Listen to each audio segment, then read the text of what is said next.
रहीम अस्सलाम वालेकुम नादरीन, आप यूट्यूब चैनल देख रहे हैं। मैं इमरान खान हूँ। खबरें तो बहुत गर्म है पॉलिटिकली, ख़ास तौर पे मैं इसका दूसरा एंगल आपके सामने रखता हूँ। लेकिन कोयटा में एक बड़ा अफसोसनाक वाक़या पेश आया। कोयले की एक कान में मेहनत कश काम कर रहे थे। ये ज़्यादा लोग जो हैं ये खैबर पख्तूनख्वा से आते हैं, क्योंकि बड़ी हार्ड किस्म की इसकी मजदूरी है, बहुत मेहनत करनी पड़ती है वहाँ पर। और पहले भी ये वाक़यात होते रहे हैं। एक कान के अंदर धमाका हुआ और अब तक की इतला के मुताबिक 35 से ज़ायद लोग वहाँ पे अंदर मौजूद थे, जिनमें ज़्यादातर शहीद हो गए।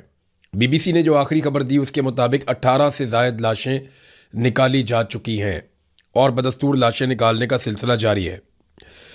कोई बैनुल-अक़वामी सेफ्टी प्रोसीजर्स जो है या जो इंतज़ामात किए जाते हैं वो हमारे यहाँ पे बिल्कुल नहीं है।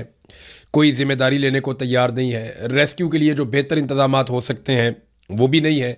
हालांकि करोड़ों अरबों रुपया यहाँ से कमाया जाता है, प्राइवेट लोग भी कमाते हैं, सरकार भी कमाती है, लेकिन मज़दूरों को, मेहनत कशों को हमेशा मरने के लिए छोड़ दिया जाता। इन्हें ऐसा सामान या रेस्क्यू की चीज़ें भी नहीं दी जाती कि उनकी जानें बाद में बच सकें। तो पैसे वाला पैसा निकालता है और कोई परवाह नहीं है कि गरीब मरता है तो मरे। अफसोसनाक वाक़या है। इसके ऊपर जो मज़ीद तफसीलात आएंगी मैं आपके साथ शेयर करूँगा। नादरीन, मोहसिन नकवी ने एस्टेब्लिशमेंट के बिहाफ के ऊपर मायूसी जाहिर की है। सादी बात यह है, मोहसिन नकवी नुमाइंदा है आसिम मुनीर का, और आसिम मुनीर के दिल के करीब अगर कोई एक आदमी है पूरे पाकिस्तान में जिस पे आसिम मुनीर का सबसे ज़्यादा भरोसा है तो वो मोहसिन नकवी है। अब सबसे काबिल भरोसा आदमी है और वो गिले और शिकवे कर रहा है और इस तरह के जुमले बोल रहा है जो इस वक्त की हुकूमत को सूट नहीं करते। तो इसका मतलब क्या है? ये मतलब समझने से पहले ये 6-7 नुक्ते जो मोहसिन नकवी ने बोले हैं वो मैं आपके सामने रख देता हूं कि एक्चुअली इस बातचीत में और इसके बाद जो सहाफ़ियों के साथ बातचीत हुई उसमें बेसिकली मोहसिन नकवी ने कहा क्या, लुब्बे लुबाब क्या है। एक पॉइंट ये है कि सिस्टम यानी निज़ाम ये कोलैप्स हो गया है, यानी निज़ाम तबाह हो गया है, उसमें कुछ नहीं बचा और इसे रीसेट करना होगा, यानी दोबारा से पूरे निज़ाम को बनाना पड़ेगा, वरना ये मुल्क इसी हालत में रहेगा। ये ठीक नहीं हो सकता। आसिम मुनीर के करीबी साथी ने ये मान लिया या आसिम मुनीर ने ये मान लिया कि सिस्टम कोलैप्स हो गया है, अब इसमें कुछ बाकी नहीं रहा, ये निज़ाम अब नहीं चल सकता। नंबर 2, नौजवानों के हवाले से उन्होंने कहा जी लालच दे के, कोई लैपटॉप बांट के, कोई पैसा वैसा दे के आप नौजवानों को ना ख़रीद सकते हैं ना उन्हें खुश कर सकते हैं। तो आप नौजवानों को नौजवान कहें या काकरोच कहें, कुछ भी कहें, ये काकरोच अगर इकट्ठा हो गया तो ये हर चीज़ को उलट पलट कर देगा। ये जनाब मोहसिन नकवी ने कहा। नौजवानों का खौफ भी पता चल गया कि एस्टेब्लिशमेंट नौजवानों से खौफजदा है। नंबर 3, मईशत की तबाही की उन्होंने दास्तान सुनाई। उन्होंने कहा जी हम बजट जो है वो नेगेटिव में बनाते आ रहे हैं, हम सिर्फ कर्ज़ों पे गुजारा कर रहे हैं, हम सब जानते हैं मगर सूरत हाल को ठीक नहीं कर पा रहे और कर्जा पाकिस्तान के ऊपर बढ़ता चला जा रहा। तो माशी तबाही की भी कहानी अपने मुंह से खुद से मोहसिन नकवी ने तस्लीम कर ली। नंबर 4, उन्होंने कहा जी अब ये इसका हल क्या है, सारी की सारी सियासी जमातें, और फिर जोर देकर उन्होंने कहा दोबारा कि सारी की सारी सियासी जमातें ये एक कमरे में मिलकर बैठें और सूबों के मसाइल से लेकर जो एक एक मसला है उन तमाम इश्यूज को तय करें। जब तक सियासी लोग नहीं बैठेंगे कोई नतीजा नहीं निकलेगा, मसला हल नहीं होगा। यानी आसिम मुनीर का नुमाइंदा अब यह कह रहा है कि जनाब साढ़े ते ना रहना, एस्टेब्लिशमेंट कुछ नहीं कर सकती, जो करना है सियासतदानों ने करना है। बेड़ा गर्क भी सियासतदानों ने किया, ये डिलीवर भी नहीं कर पाए और यही सारा कुछ ठीक कर सकते हैं, हम ठीक नहीं कर सकते, हाथ खड़े कर दिए। फिर उन्होंने एक और पॉइंट जो बोला वो ये कहा कि ये जो कुछ भी अभी किया जा रहा है, जो शहबाज शरीफ या आसिम मुनीर मिलकर कर रहे हैं, ये फायर फाइटिंग है, इसका कोई फायदा नहीं है, इसमें कोई गवर्नेंस के मामलात नहीं है, इससे पाकिस्तान आगे नहीं बढ़ेगा, ये सिर्फ आप फायर फाइटिंग कर रहे हैं, इसका कोई 12 घंटे छोड़ के 14 घंटे छोड़ के 18 घंटे भी काम कर दें तो कोई फर्क नहीं पड़ेगा। फिर एक और नुक्ता उन्होंने ये बयान किया कि ये वाला निज़ाम जो इस वक्त चल रहा है ये अगले 10 साल तक डिलीवर नहीं कर पाएगा। ये बात मैं आपको कितने सालों से कह रहा हूं, जब से इलेक्शन हुआ मैं तब से कह रहा हूं कि ये सिस्टम नहीं चलना। सवाल ही पैदा नहीं होता कि ये एस्टेब्लिशमेंट मिलकर इस मुल्क को या इस निज़ाम को चला पाए, इनसे चलना ही नहीं है। ये उल्टे लमक जाएं, कुछ भी कर ले, इनसे नहीं चलेगा। आज मोहसिन नकवी ने एतराफ़े जुर्म कर लिया, उसने कहा 10 साल भी ये निज़ाम काम नहीं कर सकता जब तक कि सारे लोग मिलकर नहीं बैठेंगे। और कई मरतबा मैंने आपको कहा कि सारे चोर डाकू इकट्ठे भी हो जाए ना और पाकिस्तान की फौज को सिर्फ उसके हलफ के ऊपर रोक दें कि आप बैरकों में वापस जाएं और अपने हलफ की पासदारी करें, मुल्क को हम संभाल लेंगे तो मुल्क बच जाएगा। आज यही बात आसिम मुनीर का नुमाइंदा भी कर रहा है। आगे ना उसी बात पे आगे चलें। एक और उन्होंने जो इसमें स्टेटमेंट दिया, उन्होंने कहा जी फील्ड मार्शल 10 बार कह चुके हैं कि जमहूरियत डीरेल नहीं होगी, 5 साल पूरे करेगी हुकूमत।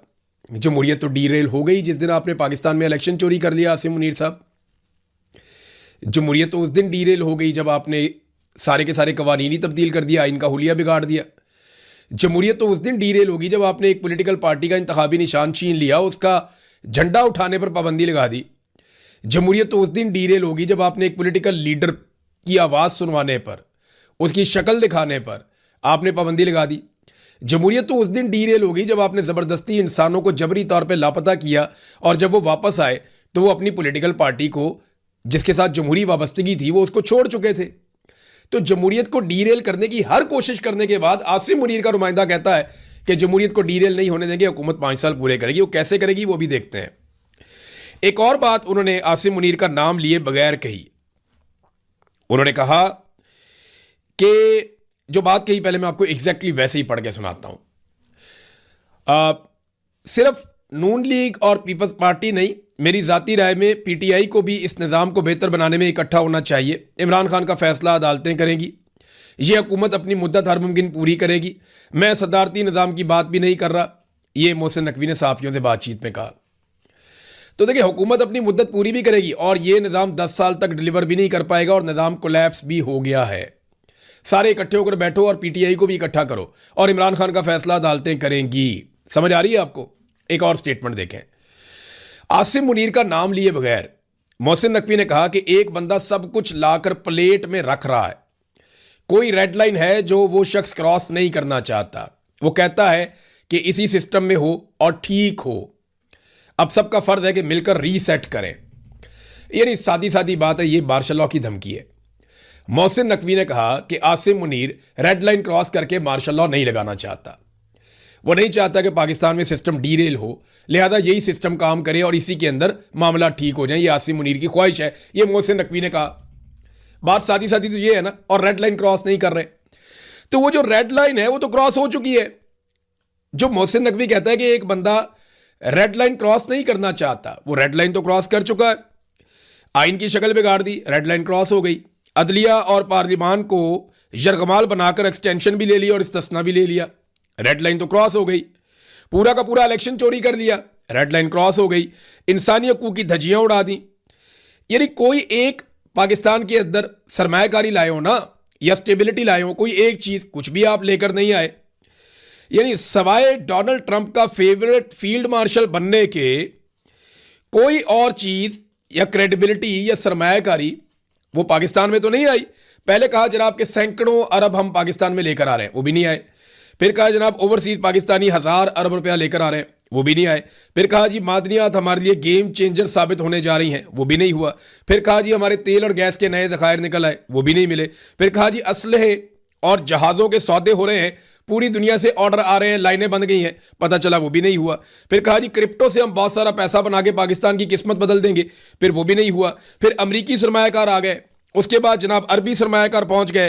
फिर उसके बाद कहा जी ये ब्रेन गेन हो रहा है, जो पाकिस्तान छोड़ छोड़ के भाग रहे थे, हम ये कह रहे थे ये ब्रेन ड्रेन हो रहा है। डॉक्टर जा रहे हैं, इंजीनियर्स जा रहे हैं, अकाउंटेंट्स जा रहे हैं, पढ़े लिखे लोग पाकिस्तान से जो माहिरीन है मुख्तलिफ शोबों के, वो पाकिस्तान को छोड़ छोड़ कर जा रहे हैं। ये आप क्या कर रहे हैं?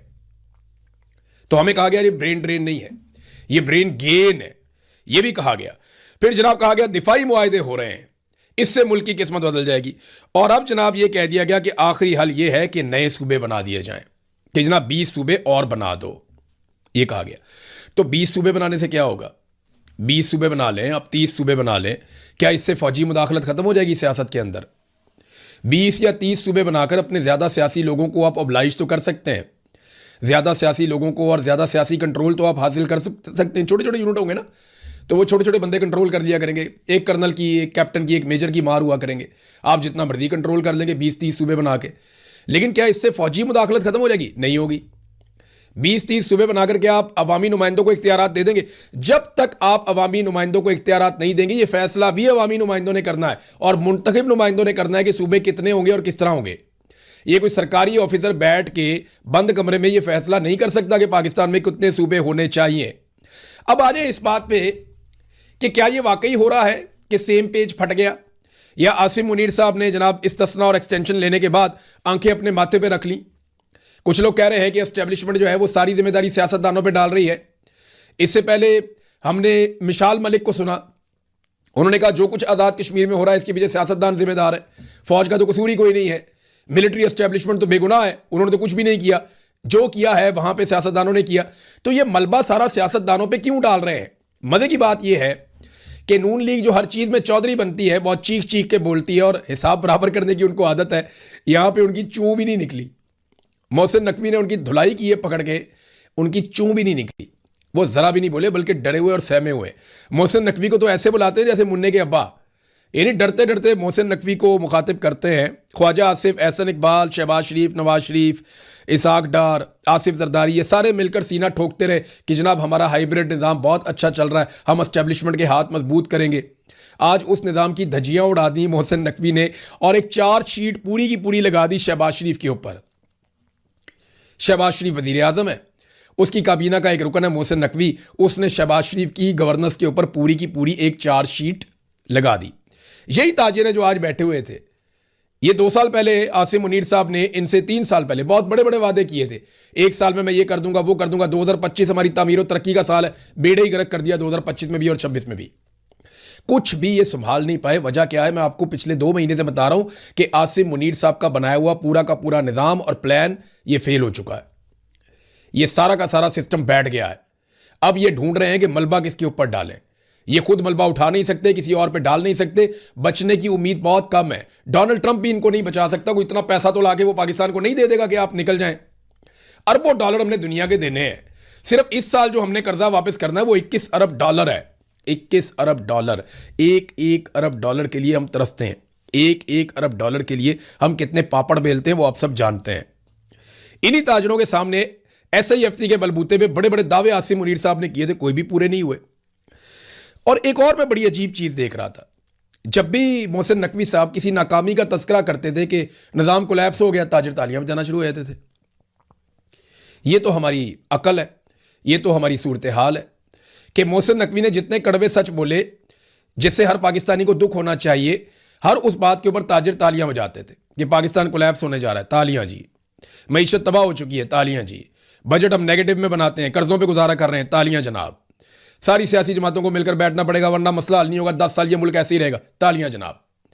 यानी हर ऐसी बात के ऊपर ताजरों ने तालियां बजाई, हर ऐसी बात के ऊपर ताजरों ने तालियां बजाई जिस पे मातम करना बनता था। बहरहाल वो उनकी अपनी सोच है, उनका अपना तरीक़ाकार है।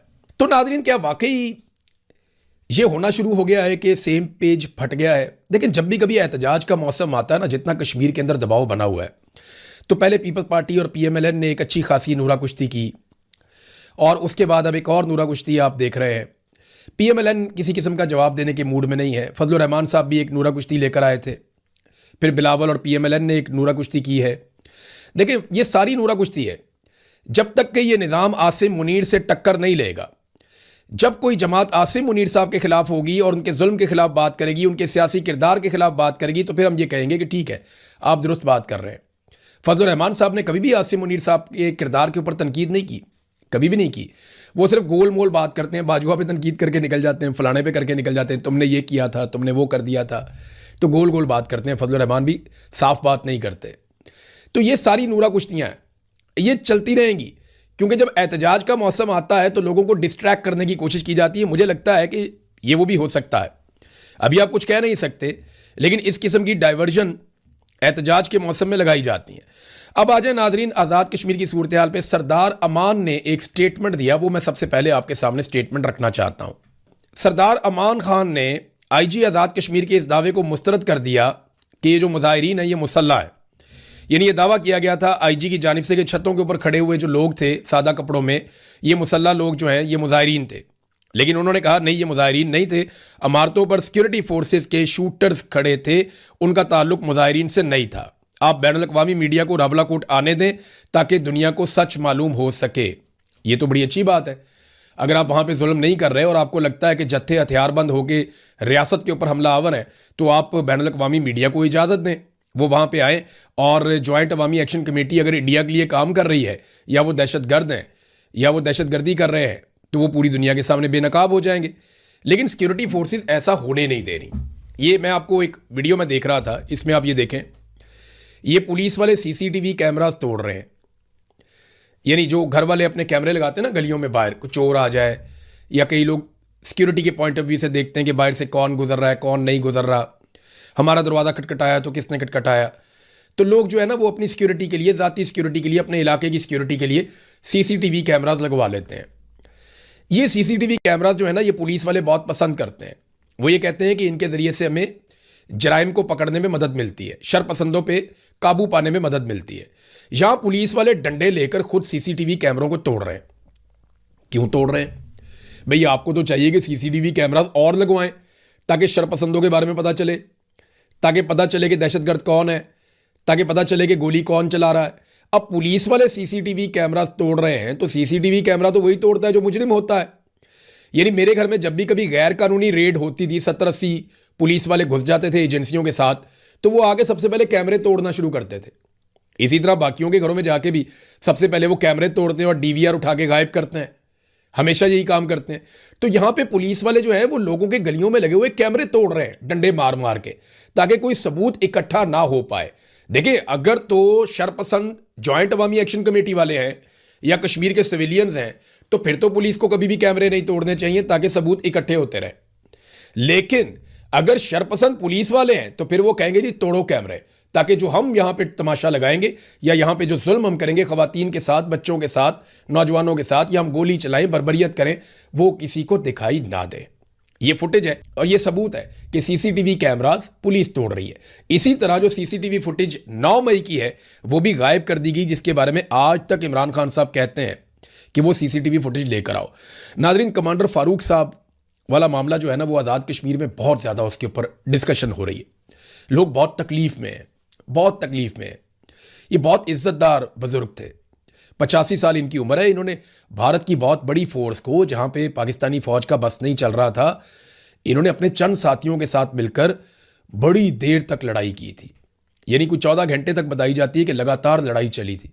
घुमसान की लड़ाई इन्होंने लड़ी थी भारतीय फौज के साथ, इसे एक सिविलियन ने, और इसने भारतीय फौज को पाकिस्तानी आज़ाद कश्मीर के इलाके पर कब्जा नहीं करने दिया था। उसके बाद पाकिस्तानी फौज ने इनको कमांडर का खिताब दिया, कमांडर फारूक इन्हें कहा गया। ये यासीन मलिक है जो फ्रीडम फाइटर है मकबूजा कश्मीर में, पाकिस्तान में उसकी बहुत इज्जत की जाती है। उनकी अहलिया जो है वो मिशाल मलिक साहिबा हैं, ये उनके उस्ताद भी थे। कमांडर फारूक को यासीन मलिक अपना उस्ताद कहते थे। पाकिस्तान की फौज ने इनके कारनामे से खुश होकर इनको एक जैकेट भी दी थी। वो अक्सर अपनी जैकेट पहनकर बाहर आते थे, अपनी जैकेट को सीने से लगाकर रखते थे कि ये उनका प्राइड था कि मैंने बहादुरी के साथ लड़ा, फौज ने मुझे कमांडर का खिताब दिया और मुझे ये जैकेट भी दी। और उन्हें कमांडर फारूक कहकर पूरा का पूरा आज़ाद कश्मीर मुखातिब करता था। 85 साल की उम्र में उन्हें शहीद कर दिया गया। जो काम भारतीय फौज नहीं कर सकी, भारतीय फौज घुमसान की लड़ाई में 12-14 घंटे उनसे लड़ती रही, और जो काम भारतीय फौज नहीं कर सकी वो काम पाकिस्तानी फोर्सेस ने कर दिया और कमांडर फारूक को शहीद कर दिया। ख्वाहिश उनके दिल में ये थी कि मुझे इंडियन फौजी शहीद करेंगे, लेकिन यहां पाकिस्तानियों ने उन्हें शहीद कर दिया। कैसी अफसोसनाक बात है। और तब शहीद किया जब वो निहत्था था, उसके पास हथियार नहीं थे, वो जवाबी कार्रवाई नहीं कर रहा था, वो सिर्फ पुरअमन एहतजाज कर रहा था।